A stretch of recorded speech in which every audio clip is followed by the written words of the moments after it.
Hey everybody, welcome back! Starting a new game. Mothmen 1966. Have not tried it, so I have no idea what type of gameplay it is, but I heard it's kind of a visual novel type of thing. Make sure I am capturing the right window. Boom.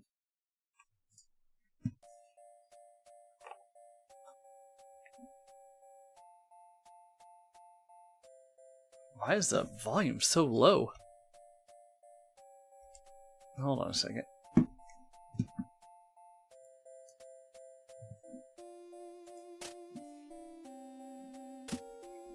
Maybe it's supposed to be?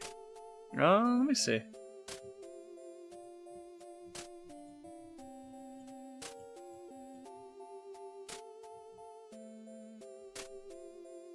Yeah, that is low.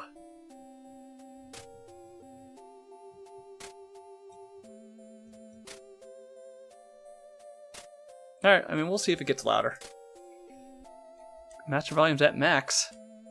Message speed, auto delay, sure.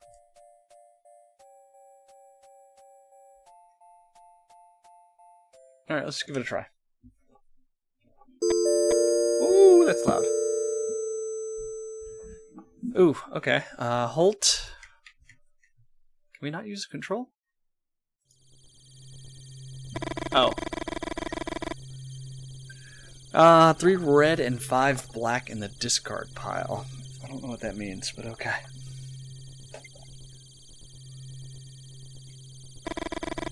Now the 6 cards face up on the counter, 2 are red and 4 are black. So 5 red in all, and 9 black. Am I supposed to be taking notes? You have no more moves, so you have to bet now. What? Oh god, black. A large majority of the face-up cards are black. You know that betting against a streak is usually dangerous. Even though you've already chosen, you decide to stay away from the counter. You can't bear losing again. You think of your grandma, Elsie, trying to win at solitaire for over 60 years. You take a deep breath and keep sweeping. Elsie's been paralyzed from the waist down since she was 21. Your mom was only 2 months old. The winter Elsie taught you to play solitaire, your parents and sister had been dead for almost a year, and you'd already begun to forget their faces. Although you cook for her, do her laundry, bathe, and even dress her, it still feels like she's the one taking care of you. Close your eyes and almost feel Elsie stroking your hair. You're 11 years old again, kneeling next to her bed, crying your heart out.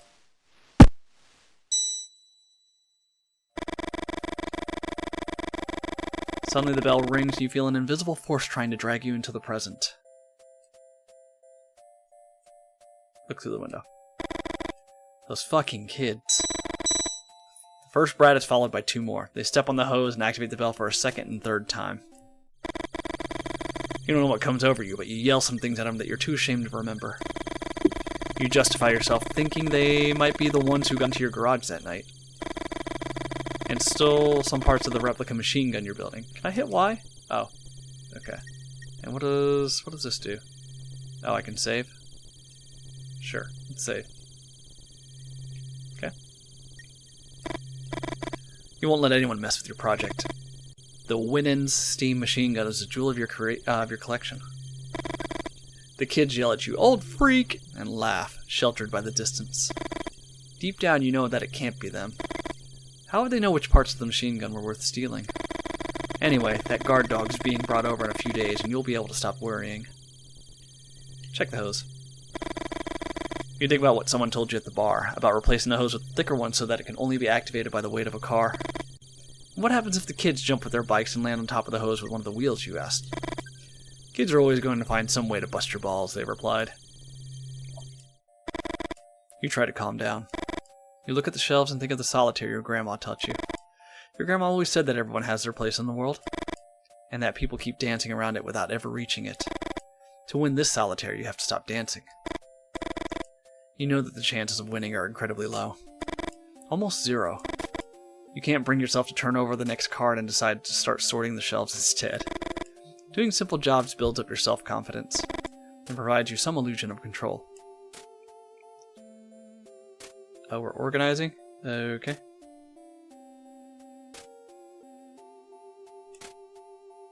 The box. Replace something from the upper shelf. Okay. The bottle.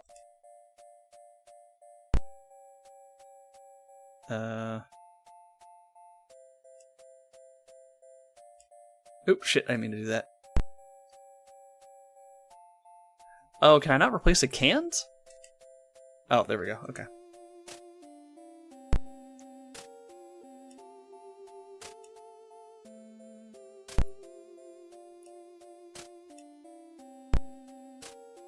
Check shelves. Good. One type of product on each shelf. Ah, the graphics are so cool. You scratch your head. This time, sorting the shelves doesn't help. You feel the same urgency as before, and you can't think of anything else. Is the card going to be black? You need it to be black. Suddenly the air seems heavy, and you find it a bit difficult to breathe. 3 men in black are staring at you. Through the window, you see a black Cadillac by the pump. Yes? You should ask them how they got into the station without you hearing the door open. Or how they left the car there without the bell ringing. But that trembling yes was the only thing you managed to utter. The moose. The moose? After a few seconds of not receiving any response, you decide to break the silence. Ask him what's up with the moose. You bought a woman a whiskey. You don't know if it's the right move, but you try to relax and be more friendly. Do you know of a more effective way to socialize? You told her the dream about your grandma. A chill runs through your body. It's been a few weeks since that night, and even though you had a good time with Martha and have no regrets, something about the way these men in black ask their questions makes you uneasy. What do you want to know? Granny in the forest. One of the men farther back lets out a cracking noise. You look at him believing he's laughing, but the man in black's expressions doesn't change. Ask him why they want to know. No one answers. It's like they're waiting for another response. My grandma's been bedridden for over 60 years, but in the dream I saw her running through the woods. Start from the beginning, and don't omit any details.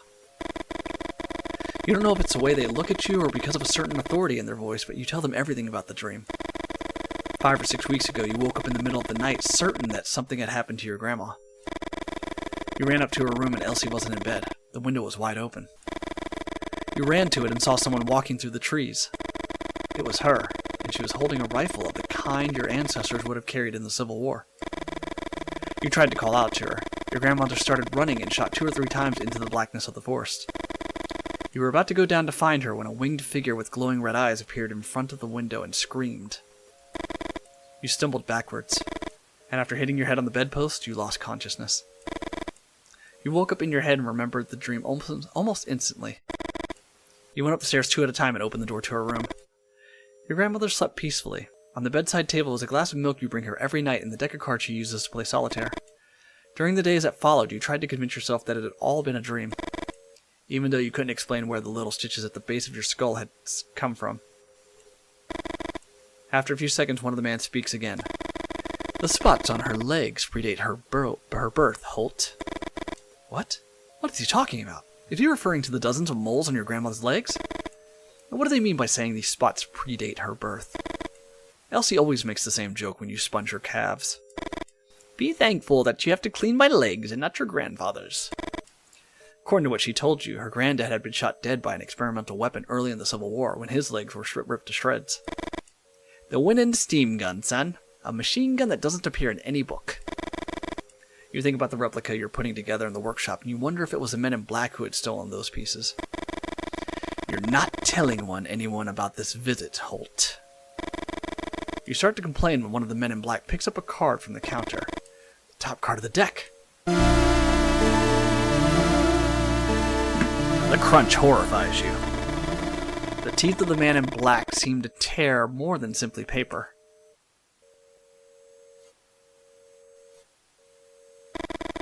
Desperate, you throw yourself under the counter and look for the card. Your heart is pounding.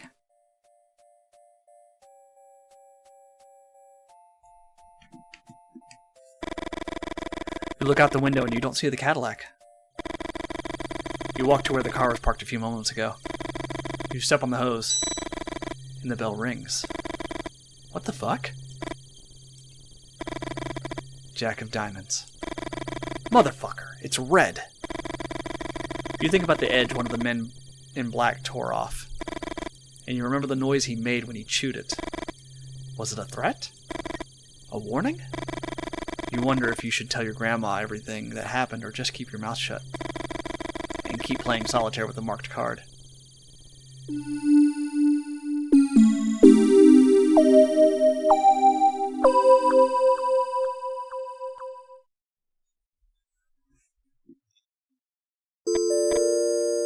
Chapter 1, Lee.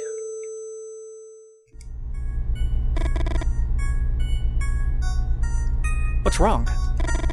I told you, it's nothing. Turn this down a little bit.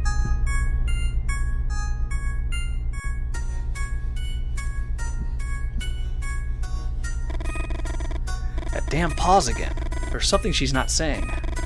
Mustang purrs. You shake your head, feeling sad inside. The sound of an engine hides no secrets. Lee, you're right. You bite your lip and sigh. Why is everything so damn hard?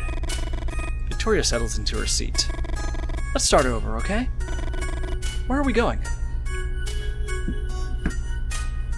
Hey, Duane. Thank you for the lurk. Where are we going?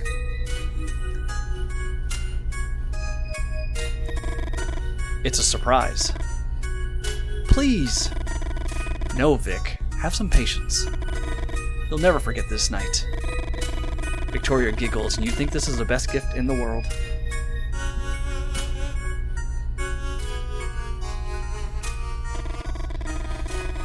For a moment, you forget all the previous discussions, your obsessions. A giggle, a friendly gesture, making someone feel good ain't rocket science. You look at the clock and can't believe your eyes. You left your house on time, but you're pretty late. How could... You step on the gas. Lee? Lee! You scratch the side of your head. Wow, you really hate being told how to drive. Lee? Why didn't she tell you to slow down? You take your foot off the gas. Thanks. You're trying your best. You really think Victoria could be the one. The one. Your dad once said the perfect woman doesn't exist. Couples form when people get tired of looking and just give up. You remember your mother's rants, all those women's names she rattled off as if they were part of an endless grocery list. You won't end up like him. Anything but that. You try to smile and force yourself to be more cheerful. You want a clue? Yes! Victoria looks into your eyes, and you feel a warmth on your face that takes you by surprise. You felt the same thing the first time you saw her in college. You keep looking at her for a few seconds that seem like forever. What? Do I have a booger? Where? You can't help laughing out loud and have a hard time containing the urge to kiss her. Give her a clue about the date. It happened 100 years ago. Victoria answers almost immediately. After all, you're both majoring in history. The end of the Civil War. No, not in 1865. I mean exactly 100 years ago, Vic. Oh, let me think then. You're running out of time. There was a cholera outbreak in 1866, right? Cold. And how twisted do you think I am to set up a date themed around cholera outbreak from a century ago? Give her a clue about the myth. One would be a source of superstition, but we're talking thousands. A source of superstition. A black cat? Victoria looks at you expectantly, desperate to be right.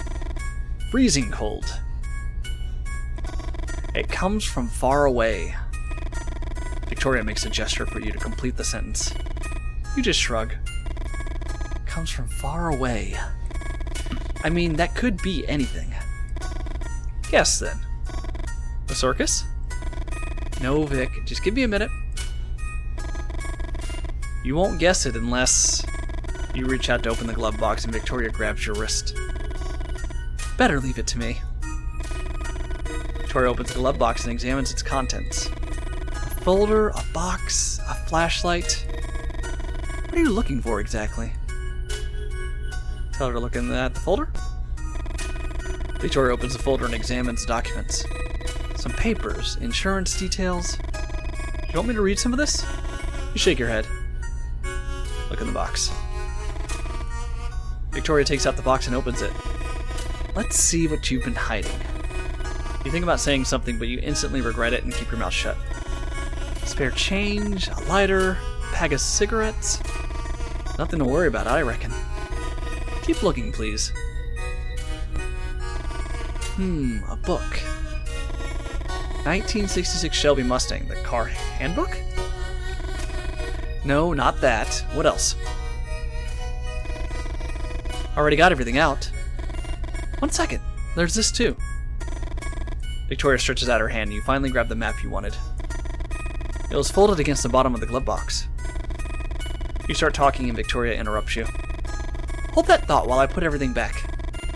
You put the map on the dashboard while Victoria puts away the folder, the box, the flashlight. Vic, you know I like it tidy in there. Ha! Very funny. Dialogue's a little weird, right? Vic flicks through the book she found. Red Badge of Courage? Haven't you read this book 1,000 times already? You know she's testing you. Vic knows exactly why you carry it everywhere. The novel that betrays the era you're obsessed with like no other. What the hell is this? Suddenly you remember you're using the pencil sketch that Victoria drew of you in one of your classes as a bookmark. A sketch she begged you with tears in her eyes to destroy, and you swore you already had. Vic, I'm sorry. I swear. Watch out! You swerve to avoid a shape in the road. Victoria looks back. Lee? We almost ran that thing over.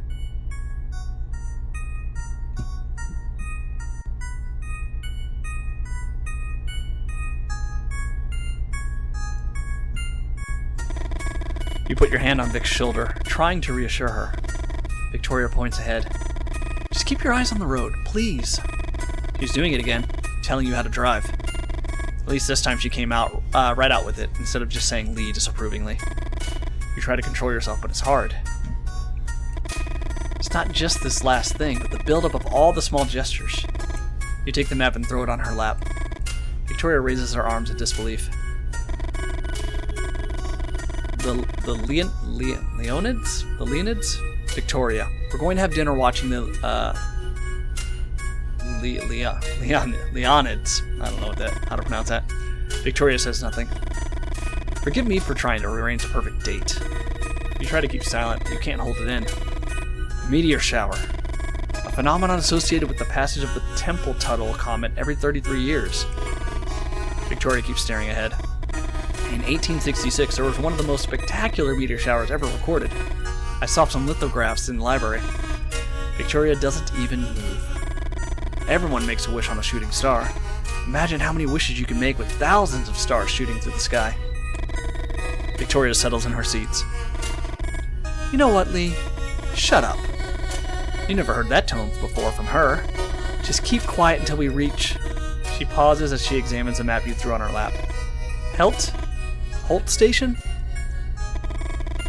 You feel your heart pounding. Your hands are shaking.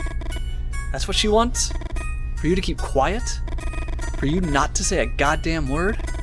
Your hands grip the wheel tight. All the preparations you made for tonight. Your friend Eddie had worked out the ideal place to see them in all their splendor, away from the city lights. And when you noticed Holt Station was inside the area, you didn't hesitate. But now Vic has ruined it. What the fuck? Something hits the Mustang's antenna. What the hell is that? Stop, Lee, stop! Stop the car. You slam on the brakes. Instinctively, you put a hand in front of Victoria to keep her from hitting the windshield. You get out of the car and find a dead bat in front of the headlights. The animal had hit the antenna and somehow got entangled. You can't believe it. What are the odds of something like this happening? Don't bats have some advanced echolocation system like a submarine sonar? What starts as a simple grunt in your throat emerges as a helpless scream. Fuck! This is what I get for trying to do something different.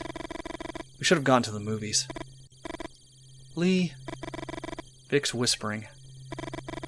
It doesn't take long to see why. Over there. The coyote is watching you from where the dark of the forest meets the light of the moon. Vic, we got this. It's not interested in us. You point to the dead bat. They're scavengers. You hear a growl that quickly multiplies. Suddenly you're surrounded. It's not the first time you've faced coyotes in the woods, but you aren't taking any chances. When I say run to the car as fast as you can, you try to recall all the advice you've heard for situations like these. Make lots of noise, wave your arms around. One of the coyotes in front of you approaches. Yell and gesture. Yell at one on the side of this car. Yell at the coyote to your center? Yeah. Another coyote advances. You look into its watery, bloodshot eyes. Yell and gesture. On this side of the car. To the left. Yell and gesture. To the center.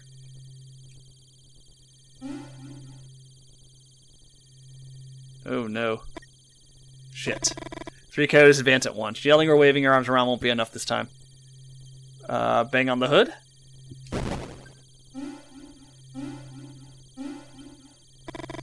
The trick seems to work and all coyotes back down. No coyote advance this time. It's your chance to go on the offensive. Let's run to the car. Now! Oh, you try to reach the car, but ferocious teeth intercept you. This feels like Shadowgate. Encouraged by your screams, the rest of the coyotes soon join the feast. Retry. Okay.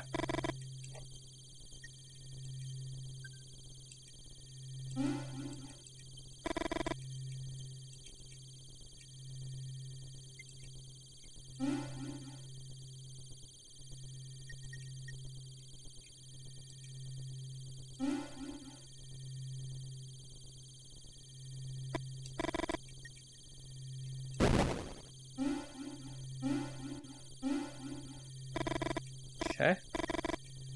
Throw a stone.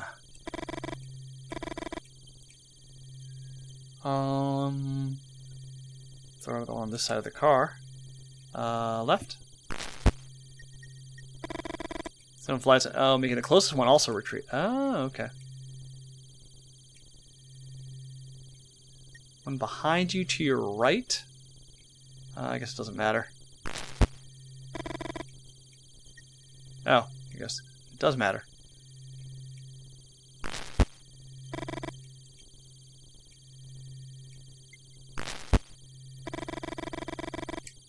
The coyote retreats and you feel more and more confident. Run to the car. You get in the car, close the doors, and Victoria starts laughing. Although you know the reaction is more adrenaline than anything else, you start laughing too and then kiss her. You start up the car and the V8 roars into life. This was definitely translated to English, I feel like. You resume the trip. After a few wordless minutes, you suddenly remember something. Holt, Vic. We're going to Holt's gas station. Victoria starts whistling. The doubts, the fears, everything seems a bit ridiculous now. You think about the plans you made for tonight and smile. You really like to hear her whistle.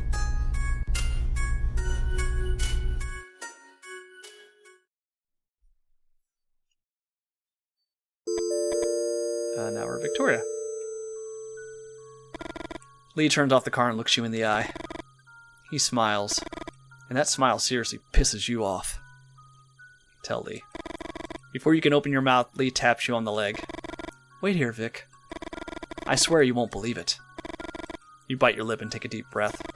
You see him greet someone. Holt? Lee had written Holt Station on the map he'd thrown on your lap 20 minutes ago.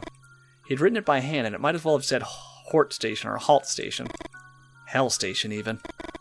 Lee's handwriting has always been intriguing to you. You remember that time you mentioned it to him, and he responded with a disproportionate anger. A nonsensical rant which involved several philosophers of language.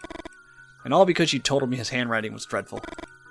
But you now know where those reactions come from. That night you two got drunk by the lake.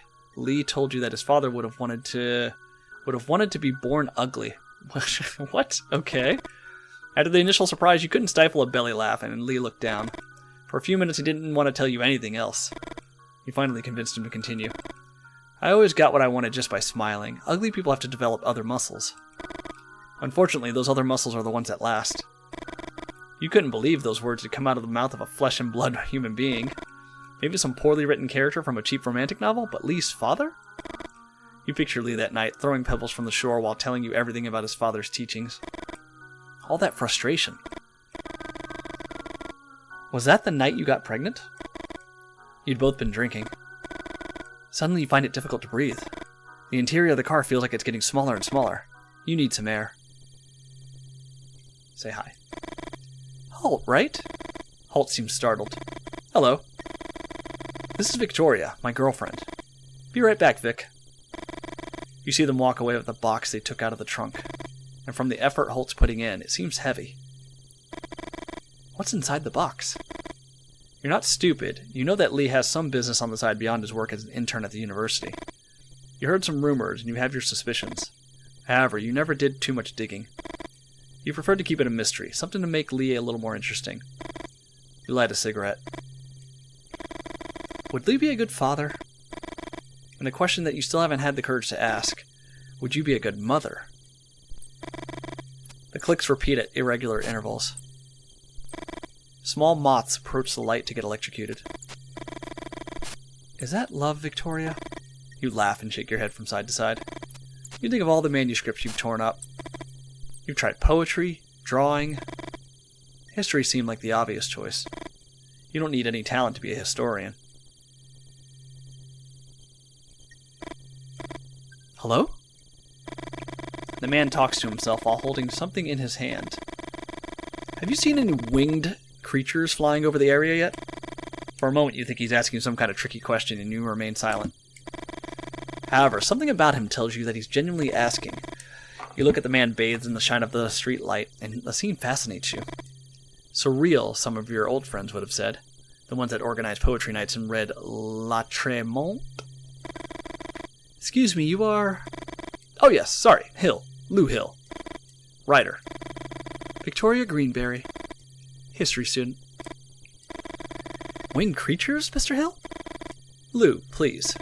Can I call you Victoria? You nod. I'm looking into about a dozen reports, Victoria.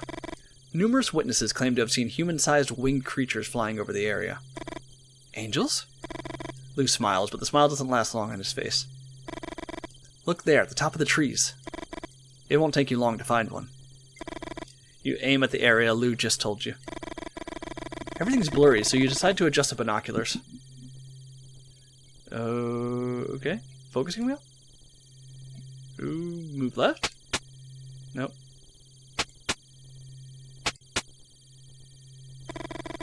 Can't rotate any further. If you can't focus, try adjusting the diopter first. Just to compensate for some issues with my left eye. Oh, okay.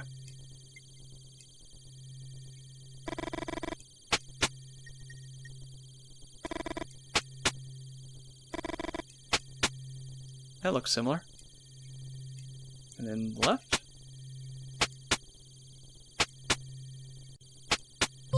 Ooh, creepy. What the? Just a second, but you think you saw something up there. Was it suggestion? I don't think they're angels, Victoria. But before I tell you my theory, I need your help. Could you draw in this notebook what you just saw? Yes. At any other time you would have refused with some witty comment. There's something about Lou Hill that invites you to play along. You wonder if the fact that he presented himself as a writer had something to do with it. Little head? Okay, draw the body. Nope, redraw the body. Nope, redraw the body. Oh, hold on a second.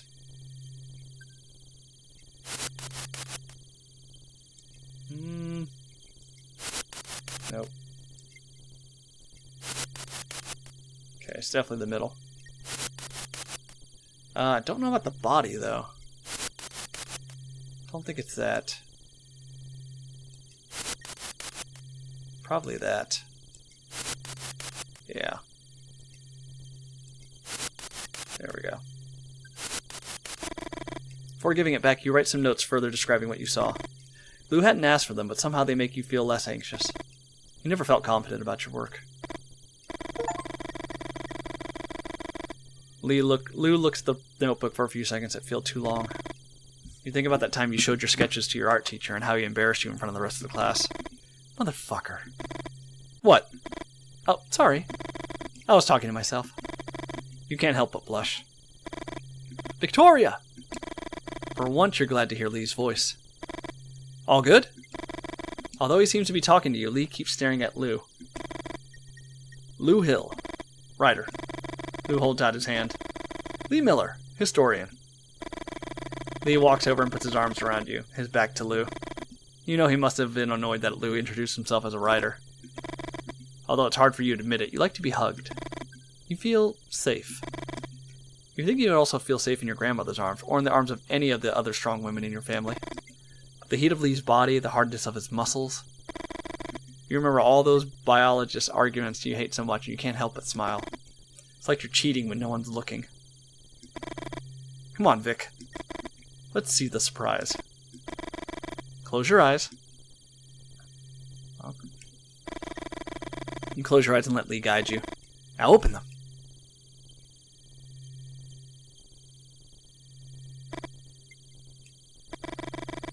So, what do you think? A romantic dinner for two under the same meteor shower that amazed our ancestors. You instinctively put your hand to your belly, and when you realize it, you quickly put it in your pocket. You look at the dog tied to the post.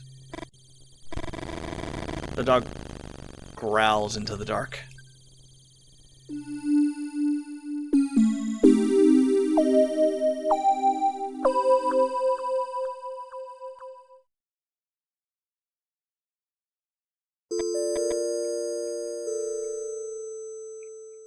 Okay. You've known Lou Hill for a few months now. First time you talked to him was at the Moose. Lou was looking for information about some unusual lights in the sky. Nobody would talk to him. Before going to the restroom, you went over to his table and suggested he buys people a drink first. When you got back, Lou was already talking to Rick and Stella, their tongues sufficiently loosened. Lou raised his glass in your direction and smiled. Although it wasn't you who gave him the nickname, you still feel a little guilty. Since that night, most locals refer to him as Lou Refill Hill. What do you recall about the encounter with those men in black? You smile. What does he mean? It had only been a week. You think about how to answer. You know Lou. He loves asking questions. So you're going to tell him one thing and one thing only. No follow-up questions. One of the men in black bit a card and told me not to tell anyone about their visit.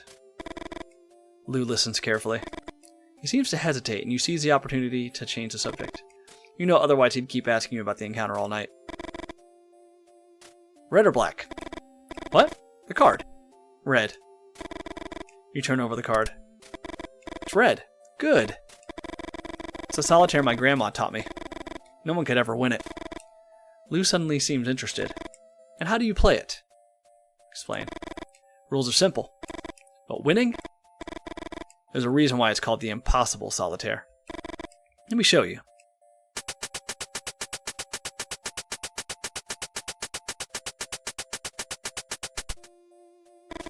The objective is to move every card from the board to the discard pile. You can move any card whose rank is one higher or one lower than the topmost card in the discard pile. Please don't make me play this. So let's say there's a 5 in the discard pile. You can either place a 4 or a 6 on top of it. And remember that if there's a king in the discard pile, you can place an ace. Ace comes after king, and the opposite is also true. So, 28 cards to move. Seems easy enough, right? Let's see. I don't have a 4. I could do 2, ace, king, ace again.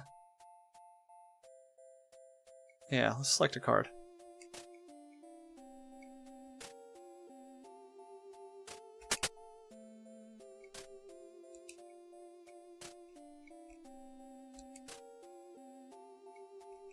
card.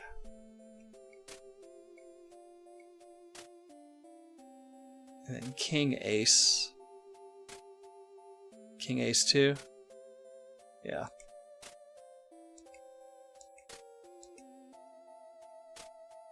King.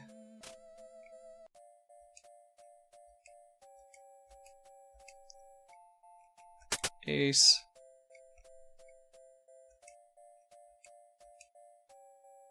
Oh, wait a minute. Ooh, do I go king again? Probably not. I think we go 2. Yeah.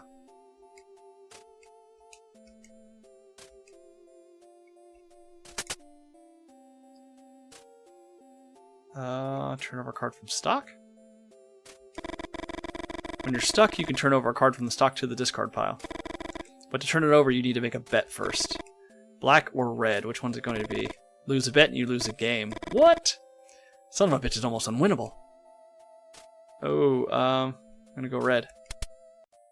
Whew, okay. 10. Why am I playing this? Because it's making me. Alright, let's go. Boom. And then we'll go 10 again, I guess. Yeah.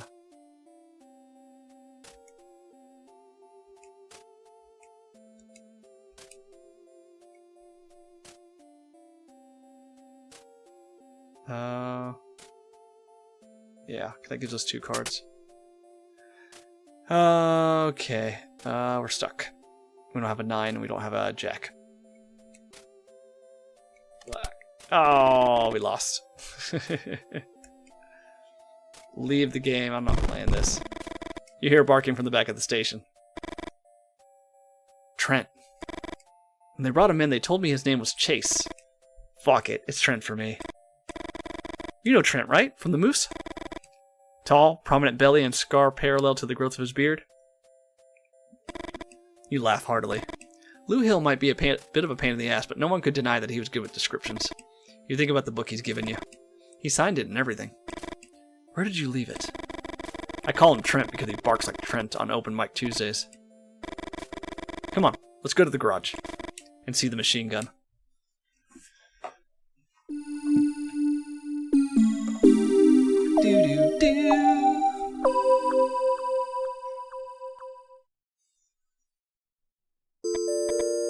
Alright, Victoria. So is this his idea of a special date? Looking at shooting stars while holding your hand? Telling you his plans for the end of the semester? You can't help thinking about the raw strength of that hug from a minute ago, or how he scared the coyotes away by yelling and throwing stones at them. You think about your friend May, all those dark fantasies she told you about. What? But holding hands like this, smiling and talking and looking into each other's eyes, feels like giving up, doesn't it? You know you're to blame, too. Aren't you playing the perfect girlfriend role? Don't you make eyes at him? Don't you say love whenever you call him? So is this it, Victoria? Is this what you want for the rest of your life? Why don't you make up your mind just for once? You think of May again, of those women she'd claimed to know who could solve your situation using a coat hanger. Okay. You wouldn't be the first or the last. The dog barks like a maniac and you appreciate the distraction. A mixture of guilt, anguish, and apathy takes over you. Now what? Why is he looking at you like that? Why doesn't he say anything? Has he asked you a question? I said if you're excited about the Doors. Yes. Of course you're excited. The Doors, Victoria! Freddie told me they're about to release their first album and it seems like they'll be playing in New York. Are we going to see them live again then?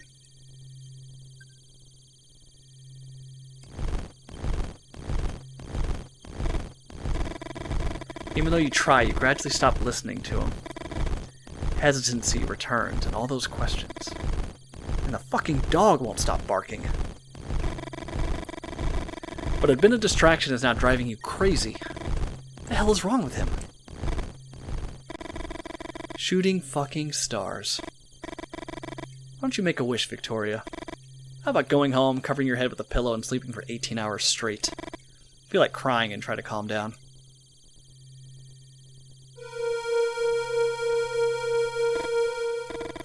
Those eyes. That creature you thought you saw in the treetops with Lou's binoculars. Had it been real? Not just her imagination.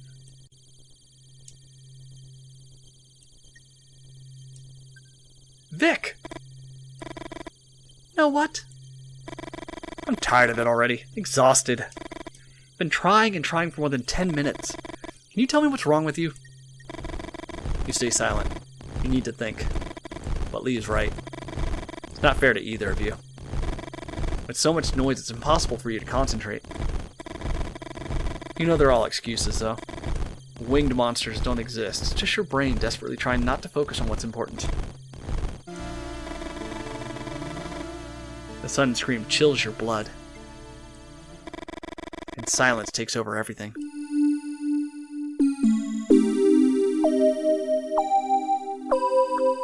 Okay. Vampire Batman just killed the dog. Have you met Lee? Tall guy with the blonde girl? He made xerographic copies of some docs I used to assemble this beauty. Where'd you get the docs from? You bite your lower lip. Do all writers ask so many questions? Lee works at the university, in the history department. Lou adjusts his glasses. You don't know why, but that gesture irritates you. The Winans doesn't work like a normal machine gun. Normal machine guns use gunpowder to fire projectiles. You know what the Winans use? Centrifugal force. Interesting. Lou repeats the gesture with the glasses. Today, Lee brought me some Ketchum grenades. Do you know about Ketchum grenades? Lou shakes his head and readjusts his glasses for the third time in less than 5 minutes. You take a deep breath. Tell him about the grenades. Although you can't stand Lou Refill Hill's tick, you enjoy talking about your collection of Civil War weapons. Ketchums are similar to footballs in shape. They have to land on their nose to explode. They were highly inefficient, in Port Hudson, for example. The Confederates used sheets to catch them without exploding, and then threw them back at Union soldiers. Lou was about to say something when you hear a scream that makes your blood run cold. You grab the shotgun without thinking twice. It's coming from the back, come on! You don't have a good feeling about it. Something's not right.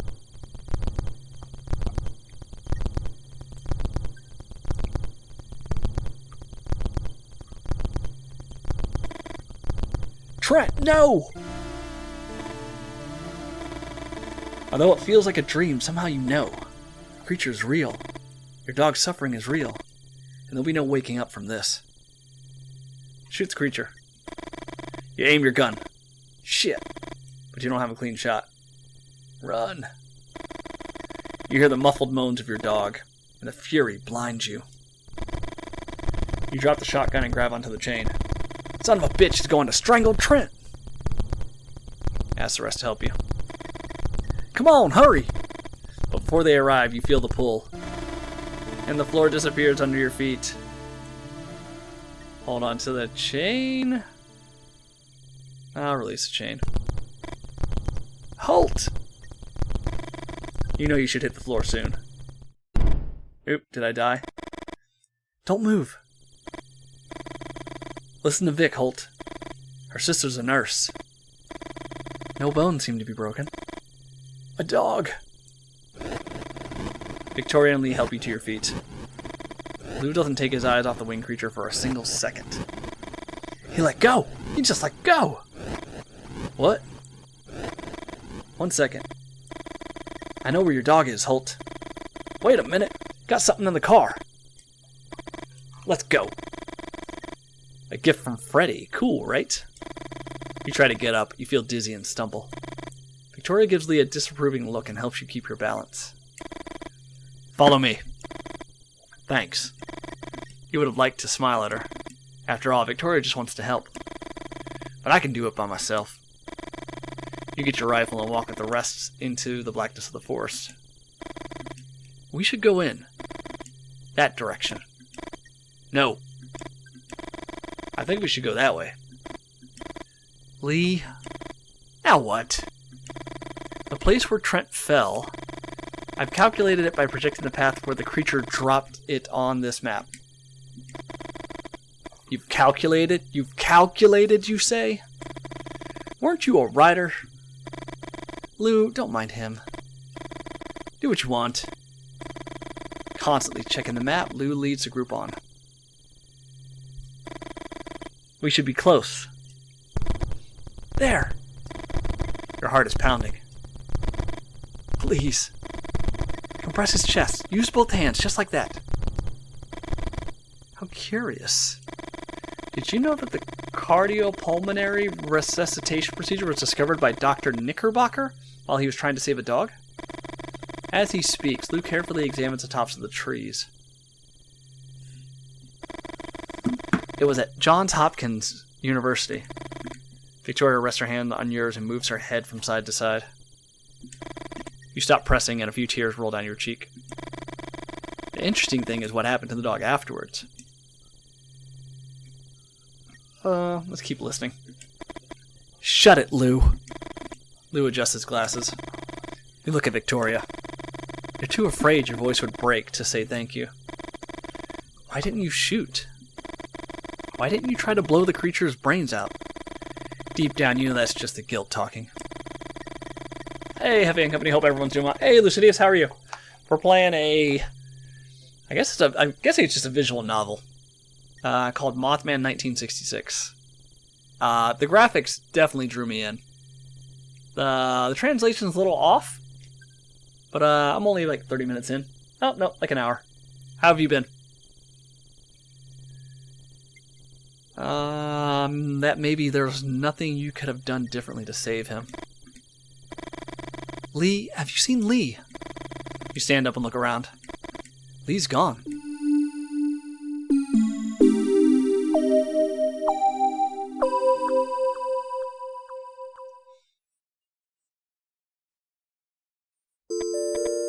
Chapter 6. You walk faster to keep your thoughts at bay. What the hell is wrong with her? Why does she even listen to him? Ryder, says the fucker. What a loser. You walk through the woods confident that you will be the one to find Holt's dog. What then, Vic? What weird little face will you make?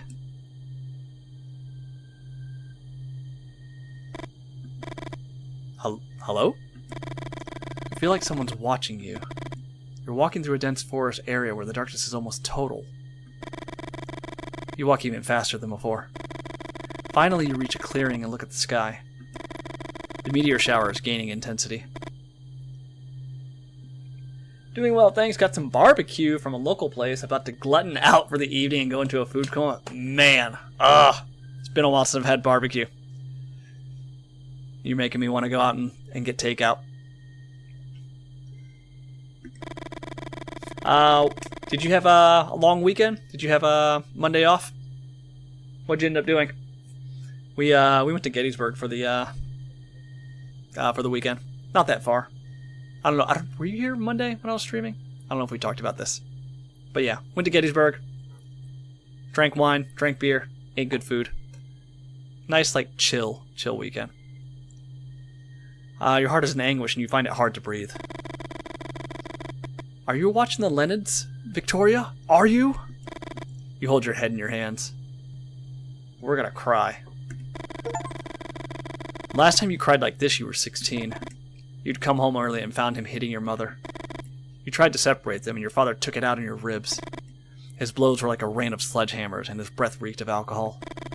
He pushed you against the wall, and you ended up on the floor. Your mom was clutching her head when your dad took a deep breath and kicked you in the stomach. Damn. Won't hit you in the face because it's the only thing you got going for you. One day you won't have it anymore. You carry your father's photo in your wallet not to remember how good he looked. Hell no. Whenever the pain was too much, you'd scratch his entire face until his features blended with the cuts in the paper. What the?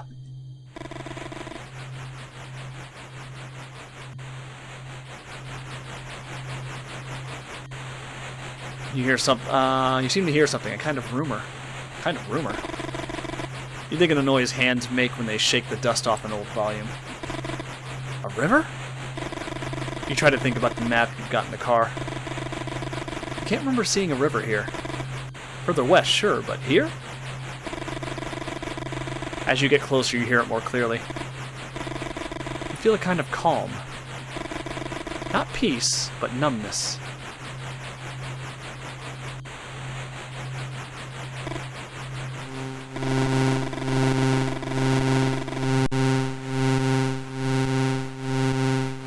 Suddenly, the whitest light you've ever seen floods the ground.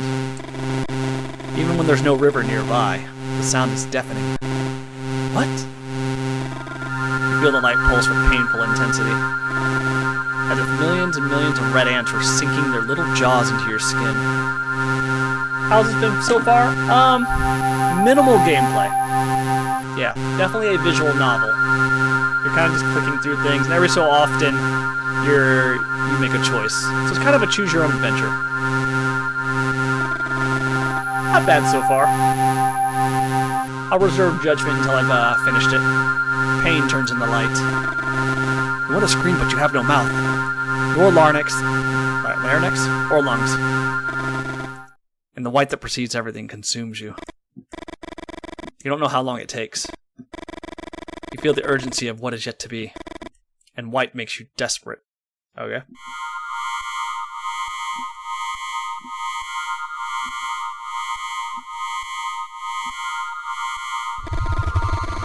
You feel the white light leaving your body, and you hear your own voice screaming at the top of your lungs.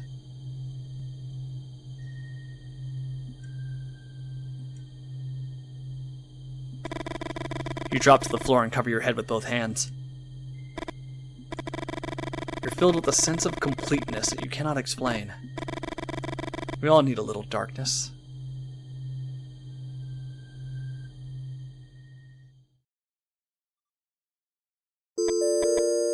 Okay.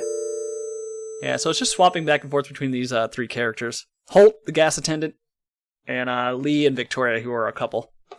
And this guy, Lou, that we met. Lee!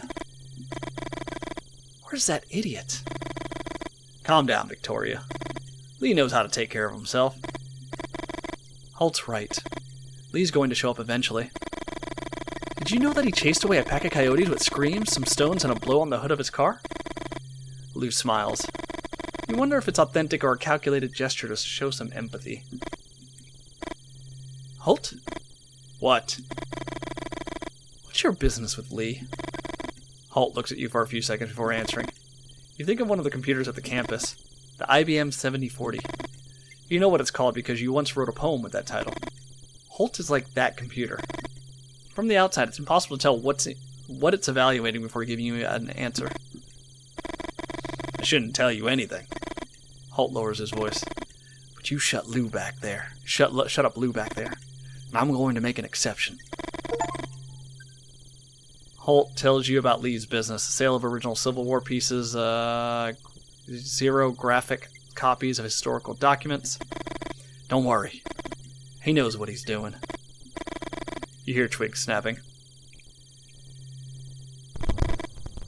Who's there? Grandma? Grandma's crazy. The sight of Holt's grandmother holding an old rifle mesmerizes you. The whole thing looks like an image from some Wyeth painting. A wet dream for almost any of your classmates. What? My classmates are having wet dreams? Or like nightmares that make you pee yourself. I don't know. Yeah, the translation of this game is odd. Yeah. Dialogue is definitely like kind of off. An image that not only defies gender stereotypes, but also demolishes social constructs like that of grandma in classic stories. Yeah. Ooh. Yeah, the translation's not working for me. I kind of get what they're saying, but I kind of don't. The expression on Holt's grandmother's face changes. Her features soften. My legs! Yeah, so Holt had a dream that his grandma ran off into the woods. And now I guess it was actually real. But Elsie's supposed to be bedridden. She's not supposed to be able to get up. Grandma! Holt picks up his grandma and helps her sit against a tree trunk.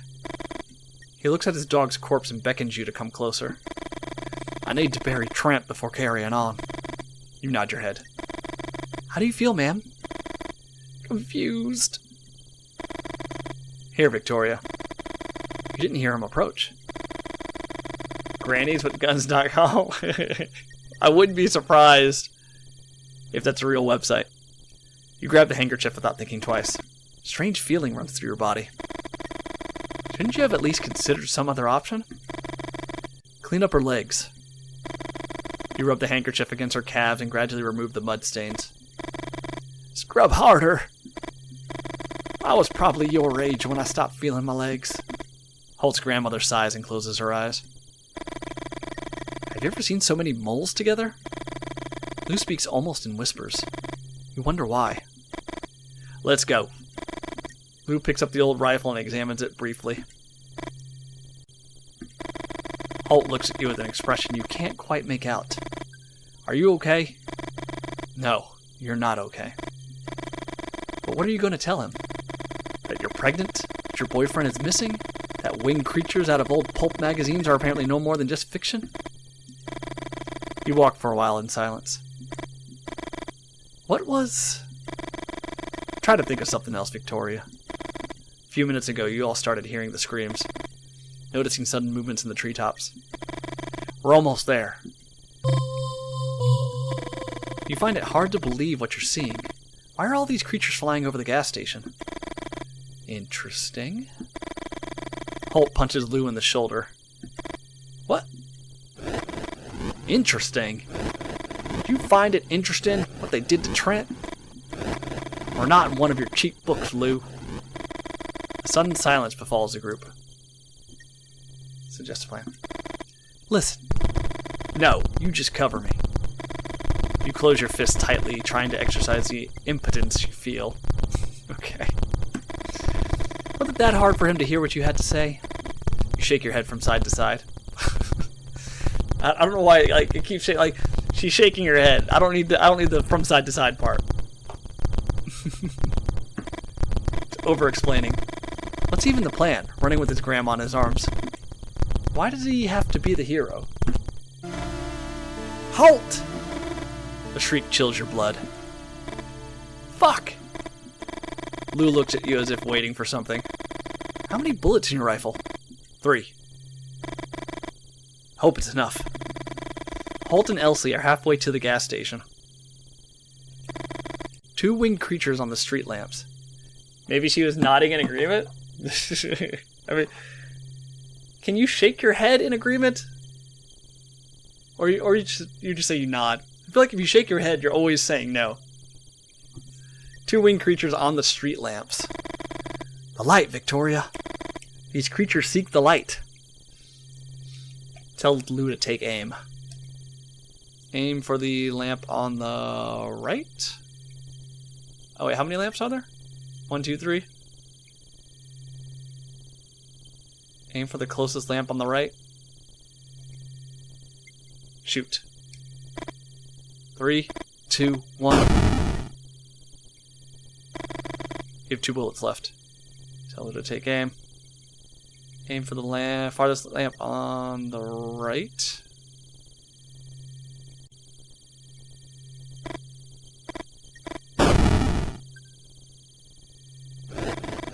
The winged creature flies to the farthest pole. You have 1 bullet left. Oh, man. Aim for the center lamp on the right. Because it's closest to the gas station.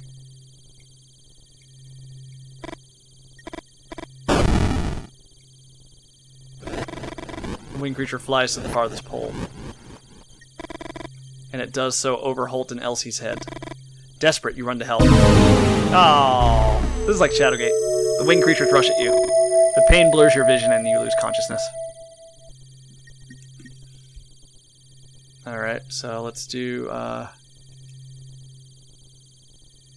let's aim for the lamp on the left.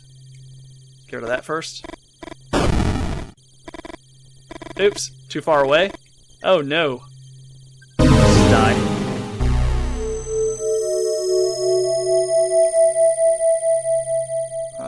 Farthest lamp on the right.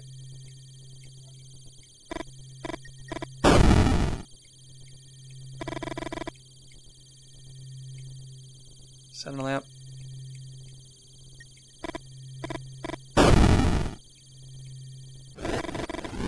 Oh, okay. So we can't. We shouldn't shoot the center. Yeah. Okay. Got it. Got it. Farthest lamp on the right. Or maybe I should shoot the center lamp first? We'll try that. Let's see what happens.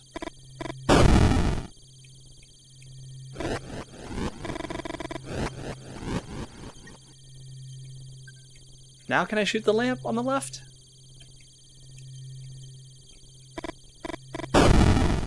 No, you miss. Run. Okay, shoot the center lamp first.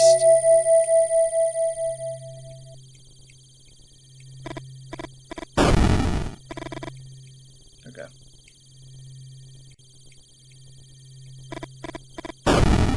I don't think we have to worry about the lamp on the left.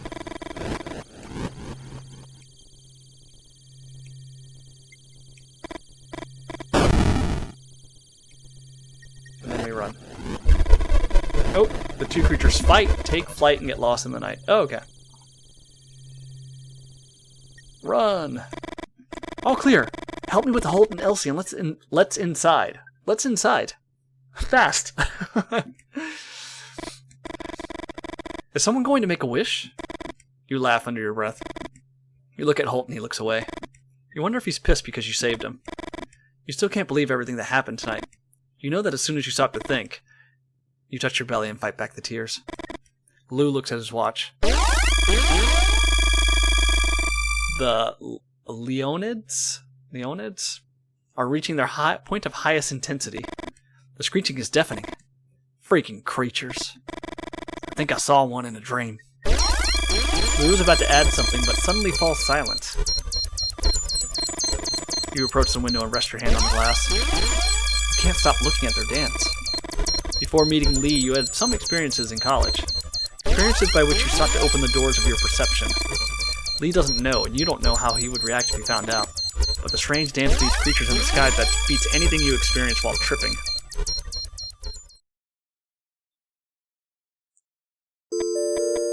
Chapter 8. They called him the Javaro of the Hills. What he did lacked a ritual component. It had nothing to do with the taxidermy business, even less with mummification. What are we talking about? His shrunken animal heads were art, sold as collector's pieces. One afternoon, Liam, his only nephew, stole a bear head. The head had been emptied of viscera and was floating in a solution his uncle used in the early stages of the miniaturization process. Liam lifted the head out of the bucket, wiped it dry, and put it on like a helmet. He stripped naked, left the house, and ran into the village. I don't know what's going on. Liam entered the church in the middle of Mass, screaming at the top of his lungs, waving his arms up and down as if he were clawing. One of the congregation members pulled out a gun and shot him. You remember the sheer terror you felt when you saw the bear man running towards the altar. This is worse. Huh? Worse? Worse than what? Tell him about Liam. You tell him the story of Liam and his uncle, the Javaro of the Hills. Somehow you feel safe telling them stories from the past. As for what's on the other side of the window, this fear can't be any more present. Got some clippings from the case. Liam's story was an unfortunate event. It explains what happened to him, but it also provided an all-too-easy explanation for other sightings in the area. The dog man, the owl woman. Many people told me stories about similar creatures in the moose. Lou adjusts his glasses. Lou Refill Hill. You think I don't know what they call me in town? It may be true that some people make up stuff to get a beer, but imaginations have limits. And in the long run, we tend to rely on real experiences when telling a story. Mothmen. They're somehow related to the Leonids in the gathering of all these creatures. Maybe he's right, and all the creatures outside started to appear after the aerial dance of these Mothmen? Ask why Mothmen. Mothmen? Why the name? Does this game take place in West Virginia? It didn't say. I imagine in the sticks somewhere. Moths are attracted to light. You look at the sky illuminated by dozens and dozens of shooting stars and you nod. You like the name. Not because of Lou's explanation, but because you know it's easy to squash a moth. This isn't the first time that Mothmen have appeared during the Leonids. Ask what he means. Among some other references, they mentioned in the oral histories of the Ojibwe? I don't know. Collected in the diary of a Jesuit missionary in 1683, who even dares to draw them. Many believe that the creatures described in this diary are thunderbirds, but the Jesuit's drawings look much more like Mothmen. And the most interesting part is that he draws lines around them. Some researchers think that these lines are kinetic, a way of representing the speed of the creatures. Lou slides a finger across the glass following the trajectory of a shooting star in the sky. But I think these drawings depict Mothmen with the Leonids in the background. We're talking 1633, 1666 maybe. Check on Mama. Check on Grandmammy. Grandma? Better? What are those shrieks of love? It's painful for you to see how confused she is. 1 second. You turn on the radio. Static. Move it out to the left.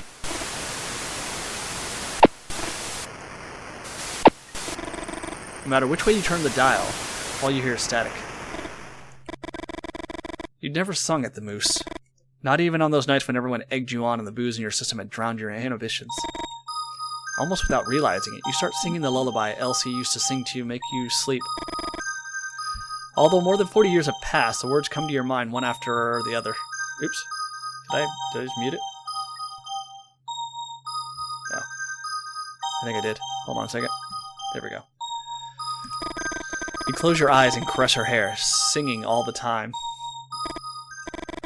As soon as you feel the rhythmic breathing of your grandmother, you get up. What was that? Lee? Victoria tries to hug Lee while he babbles something you don't understand. At no time does he look up. Where the hell have you been? Mothman is not executed in this game as in Shin Megami Tensei. I have a confession. I've actually never played a Shin Megami Tensei or a Persona game. I'm going to eventually, but yeah, I have not played a single one. Where the hell have you been? Victoria? I thought, but he's here. Give him some space. Thank you. Lee takes a few seconds to start speaking. I think I got lost in the forest. Babe, take it easy. Victoria grabs his arm and Lee tries to smile. It looks so cute they make plushies of it? Oh, really? That's cool. That's cool. Yeah. I do want to play one of those games eventually. I got about halfway through Persona 4. It was pretty good. It did get a bit grating after about the 60th hour. 60 hours? Ooh. I don't know if I could handle that. Yeah, I don't know if I can handle that. Yeah, I just finished the original Lunar. That took me about 25 hours.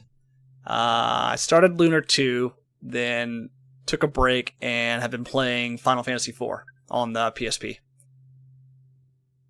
Lunar on PlayStation, PS1. The complete version. Not a long RPG fan? Yeah, not anymore. Not anymore. I used to be. Yeah. The last Final Fantasy game I played was 10-2, Final Fantasy 10-2.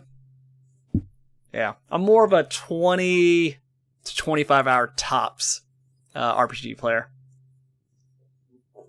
Though I did play through Morrowind recently. But that's like an open world game.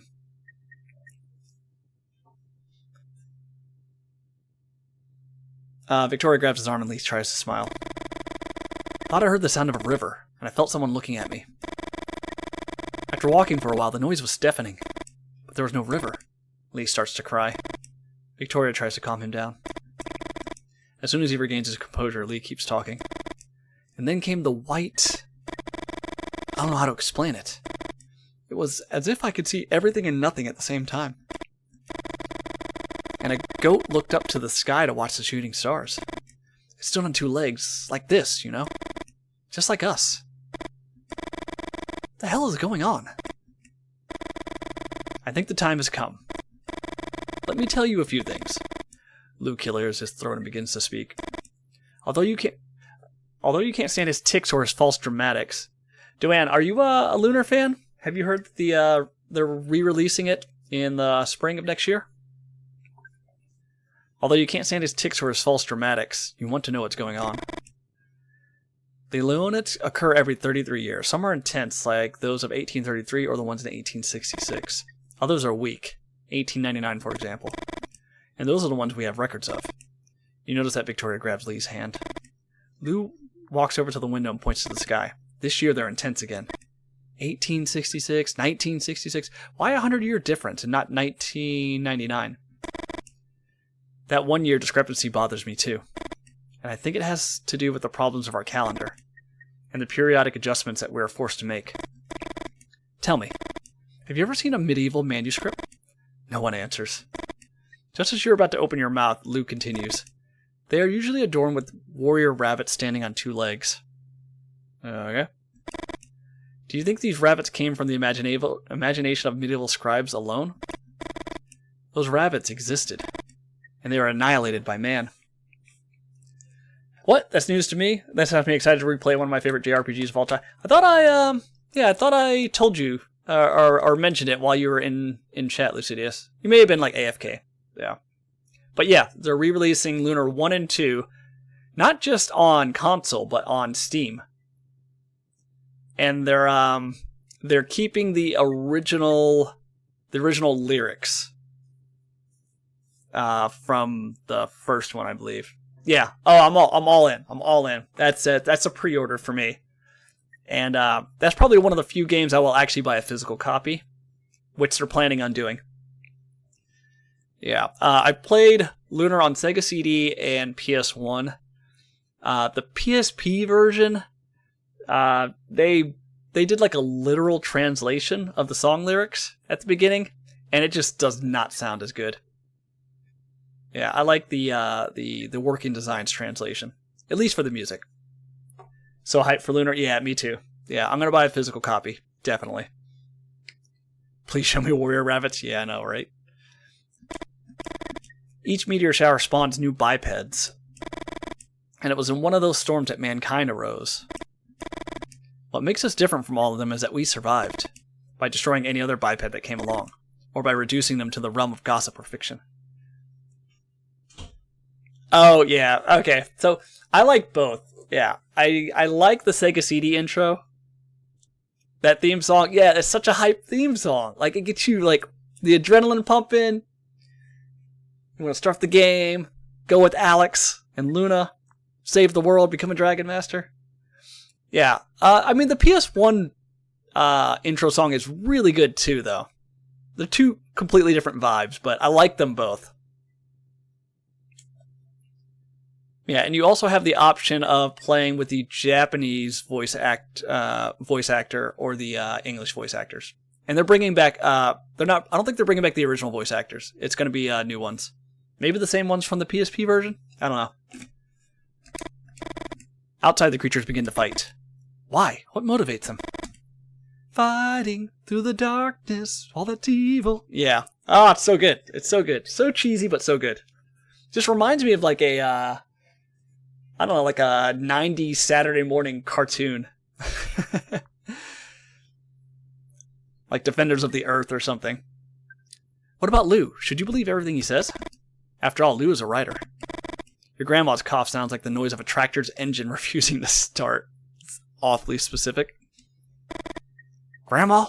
You have to kill them all. The voice with which he speaks seems to come from much further back than her throat. We had a secret weapon, and we would use it to finish off the upright beasts. But they decided to test it in the war. Elsie? What are you talking about? I wanted to take the Winans from the battlefield, and they... Your grandma caresses her legs. I just want to finish the mission. Victoria and Lee look at each other. Lou walks up to you and tells you in almost a whisper, I bet the moles on your grandma's legs correspond exactly to your grandpa's wounds. Did you ever tell Lou about your grandma's legs? You're confused, and Lou seems to notice. It's not just free beers at the Moose Halt. People tell me things. Lou speaks softly, and his words resonate loudly in your head. My cat is yowling at me because he wants to go outside. It's cold in the middle of the night. I wish he would not. Our cat will run outside if the door is open, but he'll run back inside. He's definitely not an outdoors cat. Yeah, it's cold. It's getting colder over here too. The moles on your grandmother's legs? Her grandfather's legs riddled by bullets in the Civil War? Could it be that Elsie's grandfather was talking to you through your grandmother's body? The Winans? The Winans! A project that has obsessed you for a long time. That you've been obsessed with it for a long time? And now you think you know why. You decide not to think too much about Elsie, her grandfather, the moles, the men in black. You're terrified that behind all your decisions, something more than your own free will was at work. Come on. The Winans! Quick, let's get her out! No. Still not working. What do you mean it's not working? It has some kind of safety mechanism, and I still haven't been able to assemble it successfully. Here, see? The L's. You look at Lou with curiosity. On the blueprints there. Those L's are the rubric of a secret society founded in the middle of the last century. Not so secret if you know about it, is it? Lou doesn't answer you. Why the L? Some say it's because of the way the knight moves on a chessboard. Others say it's because of Lewis Carroll, the author of Alice in Wonderland. Exactly. Let them keep talking. Lou closes his eyes, holds a hand to the bridge of his nose, and clears his throat. Can this guy be any more affected? A stick I found that weighed 2 pounds. I sawed it up one day in pieces 8 of equal weight. How much did each piece weigh? What? Everybody says 1/4 pound, which is wrong. A riddle? At this moment? Victoria strokes her chin and Lee nods his head slightly as if he's counting something. Do you think it's time for a riddle, Lou? Lou raises his hand and moves aside. You take a deep breath. Shouldn't be that hard to find the right configuration. Okay.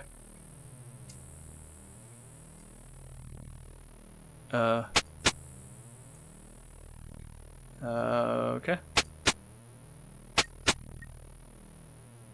Or not. Maybe it's down. I think it's down.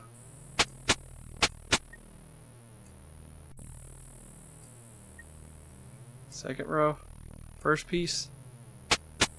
There we go.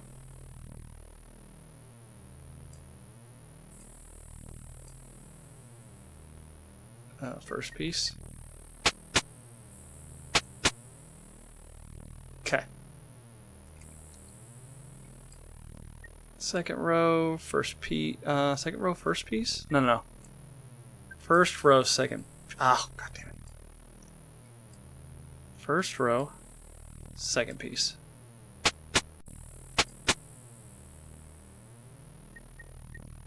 Yep, that's right. Okay. Second row, second piece.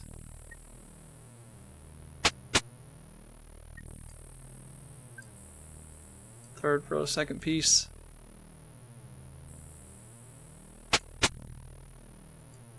Okay. Third row, third piece. Oh. Well, that's fine, actually.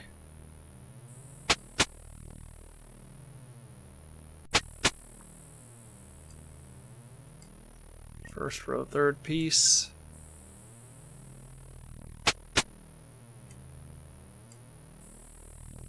Second row, third piece. Here we go. Looks right. Yeah. The mechanism locks into place with a click. Although outside the creature's shouts are getting louder, you can't help but feel a certain happiness. The Winans is finally complete. Now, everybody out! Elsie stands next to the Winans holding a rifle. Lee, Lou, and Victoria stand back a little. You crack your knuckles and take a deep breath. At the helm of the Winans' steam-powered machine gun, you feel something strange. You find it hard to put into words. It's as if somehow the present has given way to the past.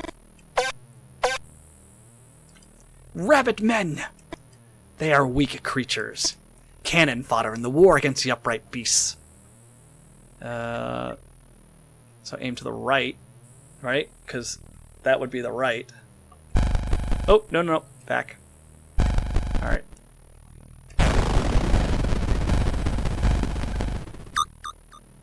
Aim to the center.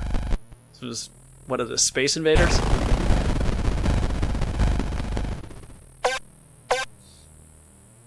Ooh.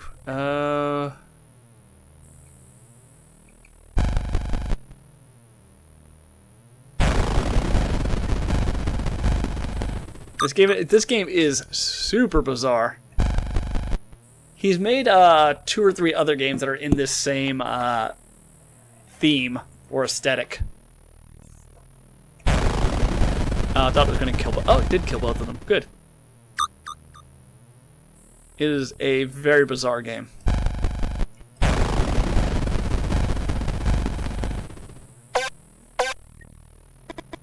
Beware of the Dogmen! There, behind the Rabbitmen. The Dogmen are more resistant than the Rabbitmen, and if you hurt them without killing them, they get mad. Okay. I like games that can't decide what genre they are. Yeah, yeah. That's what I like about indie games, man. They kind of go off the reservation. You'll definitely get some like oddballs, but it's kind of just, I don't know, it's just interesting. You just don't know what to expect. All right, we're gonna piss off the Dogmen.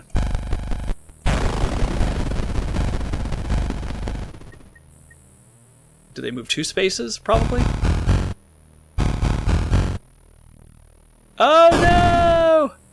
Eat this bullet! Good job, Grandma. I'm here to cover you, but don't get too confident. I can kill one upright beast, and then I need to reload. Okay. Hey! Where are you going? Okay. I'll kill the Rabbitmen first.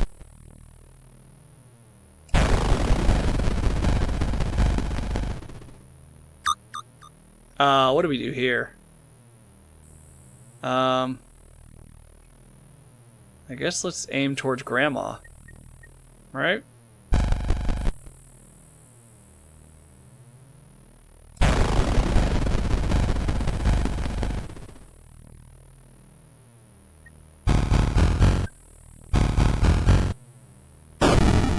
Good job, Grandma.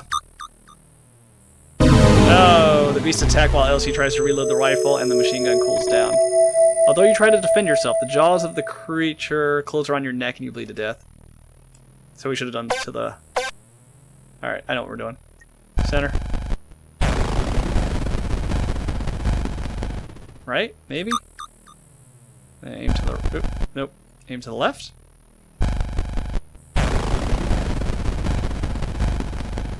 But we're gonna piss off the last one. Maybe we gotta kill the Dogmen first. Dead? Dead. Yeah. Okay, so I guess we just don't worry about the Rabbitmen. And maybe this gives Grandma time to reload. Right. Boom. Alright, what do we do here? I don't know what we do here. We'll aim to the right. I'm guessing the Dogmen are insta-death, and the Rabbitmen are not. Yeah, Grandma's reloaded. Get it, Grandma.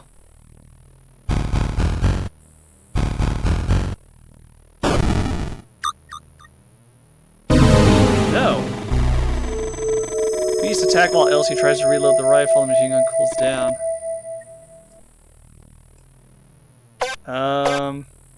What am I supposed to do?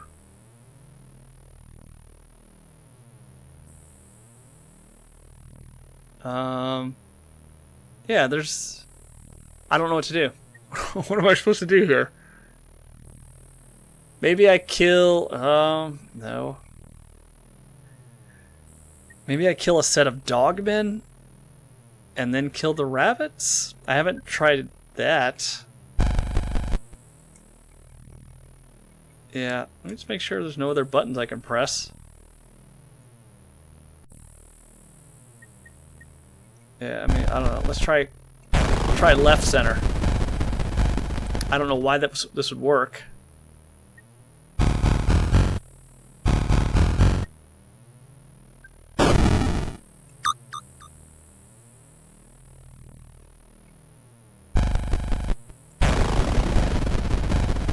Maybe Elsie will shoot this guy. Nope.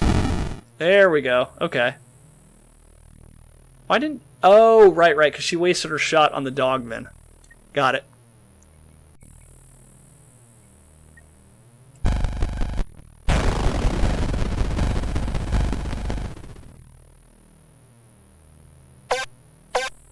Oh my god. The two men and that woman. Gone. Deserters. Ooh. Stay shooting bipeds? Hey, quick 16G. Who is Leslie? Leslie? Or Elsie? It's Grandma. Grandma with her shotgun. Do we... Let's see. I think we need to run, right? Yeah, there's no way we can survive this. Let's try stay shooting. We're probably gonna die. And those creatures over there? Mothmen. If you manage to wound them without killing them, they go crazy and run like a stampede. You can take advantage of them to generate a chain effect. Okay, what's the story behind this wild game? Alright, are you ready for this? There's like a big meteor shower that's going on. Lit up the whole sky. Basically, what happened was humans and biped animals were born from these meteors. So you got like rabbit men, moose men, wolf men, and then humans. Humans were the only race born from the comets that survived. But every 33 years, this comet, this meteor shower, comes by, and these bipedal animal things are reborn. And now they're trying to kill us. And we're defending ourselves at a gas station. Alright, generate a chain effect. I am way too silly to figure out what I need to do first. I mean, I could just brute force it, right? Just test some things. Let's just try shooting to the right. That has all of them. So the moose man at the end is going to go crazy. And run? Okay. Oh, nice. And then Grandma? Grandma.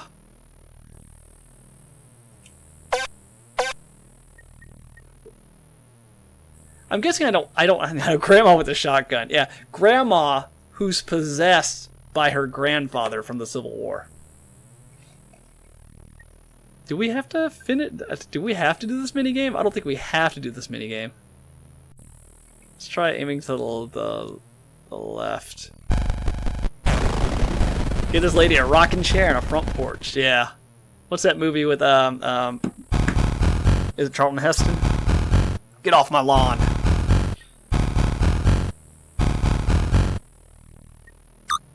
Uh-oh. Oh, did that work? That worked. Okay.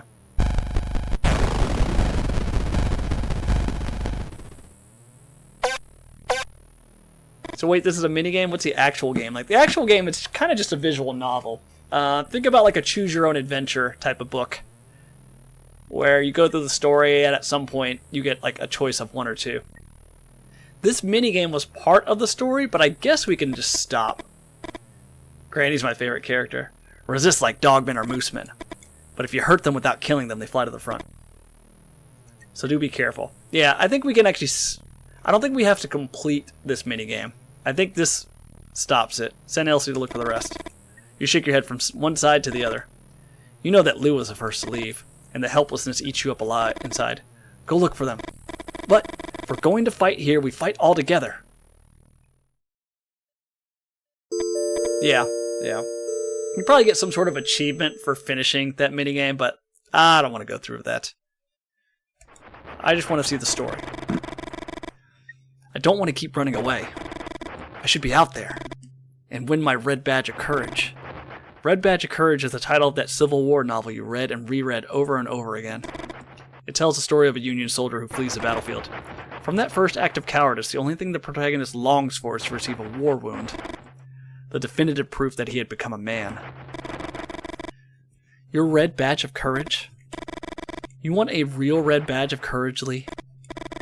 I'm pregnant. Your head spins. You find it difficult to organize your thoughts. You're going to be a father? You think of your own father, of all your suffering.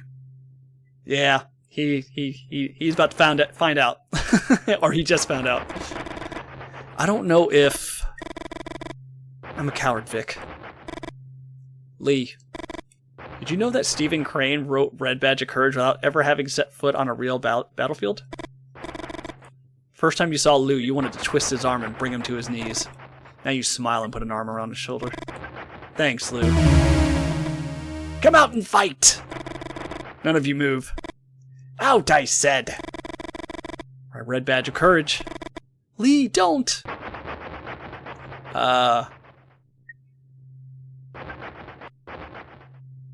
Push? You push. Elsie rotates her shoulders, then a rifle points at your chest, and a miss. You hear a shot and you fall backwards. You die on the spot. Grandma's fate. Yeah, she's possessed. She's possessed by her grandfather. Alright, I guess I'm gonna pull. You pull. Elsie rotates her shoulders and stumbles. The rifle points at the ceiling. Push? You push. She loses her balance and points at her body. Uh-oh. Push? You push and hear a shot. Oh no! We accidentally killed Grandma. It wasn't Holt's grandmother, Lee. Your hands are shaking. You didn't fire the rifle. However, somehow you had been able to feel the different endings. You knew that in one of them Elsie would be shot, and yet you didn't stop. She's alive! They shot me! The resilience of the possessed? You don't know why you're surprised. After all, Holt's grandmother's possessed by her own grandfather. This game is wacky. A soldier who fought in the Civil War was mowed down by a machine gun. The same machine gun whose burst you now hear outside the gas station. Tearing apart creatures not mentioned in any biology textbooks. Hey, bullets, you sons of bitches!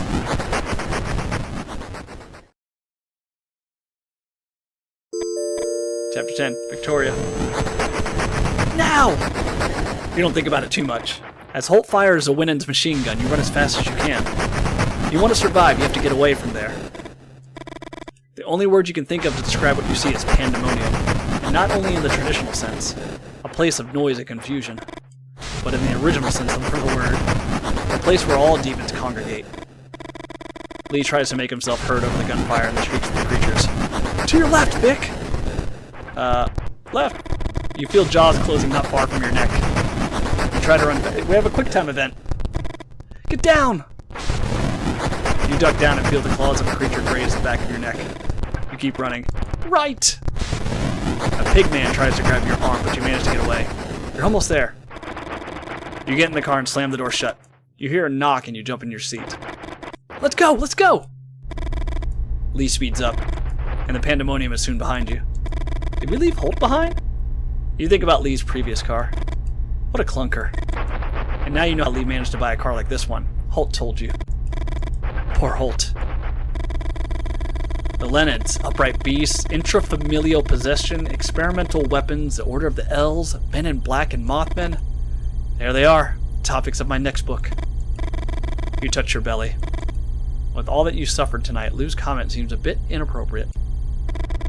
You travel in silence for a few minutes. Are you all right, Lee? You look a little pale. Lee takes a few seconds to answer. I don't know. Lee scratches his head. I can see things before they happen, Vic. Lou leans forward. It's not that I can see the future. I don't know how to explain it. It's like I can see several presents just before they happen. Come on, babe. Victoria? What you're saying, Lee, have you felt it since the episode you told us with the white light? Lee's hands are tightly clasped on the steering wheel. It's not like I can control it. The first time I felt it was in the struggle with the lease. And the second when we were running to the car. Let me save, just in case. Lee looks you in the eyes and suddenly you can feel all his pain. some of the presence, the creatures. Vic. Lee's voice breaks. The creatures. And he begins to cry. Lay a hand on Lee's shoulder. You feel him gradually calming down with the contact. He rests his head on your hand and you stroke his cheek. After a few minutes, you remove your hand and settle back in your seat. You look for Lou in the rearview mirror and see him jotting something in his notebook. Lou seems to always be writing in one way or another. You envy his tenacity, and you wonder if maybe that's what it takes to be a writer.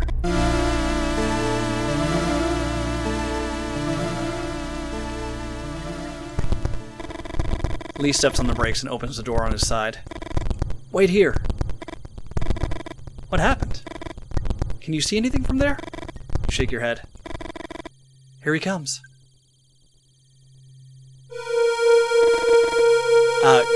Goat baby? It's hurt, Vic. Although neither of you say anything, you think you know what you have to do. Lee kisses you on the mouth and starts the car. In the back seat, Lou clears his throat. I don't want to be climactic.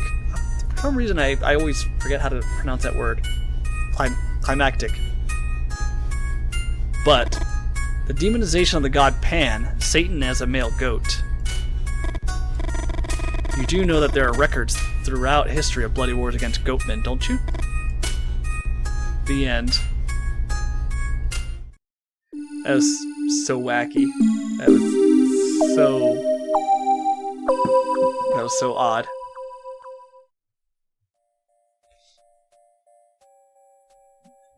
Did we get an ending achievement? No? Not even an ending achievement? Oh. What? Yeah. The translation could definitely use some work. It's published by Chorus. French and German localization. To our friends and family, to all who play early versions. Pixel Pulp. Have you ever seen Pan's Labyrinth? Yes. Several times. I love Pan's Labyrinth. Oop, 8 years later. That was a great movie. I actually have that on Blu-ray. I have a physical copy of that. Epilogue! Let's go. The Men in Black. So do we raise a goat baby? Is that our goat child? That's our goat child! Studying! What?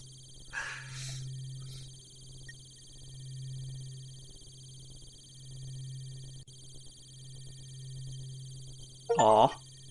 Hey, watch the credits until the end. Achievement unlocked.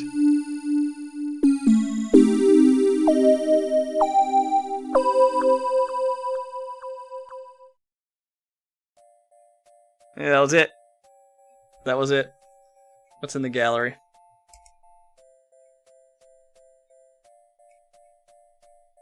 Oh, are these like all the achievements? Make a really inaccurate drawing. Lose with 25 or more cards to go. So like mini games. These are all like mini game achievements. Can I go to page 2? There we go. Answer properly to an unheard question. Listen about the L's. I thought I did listen about the L's.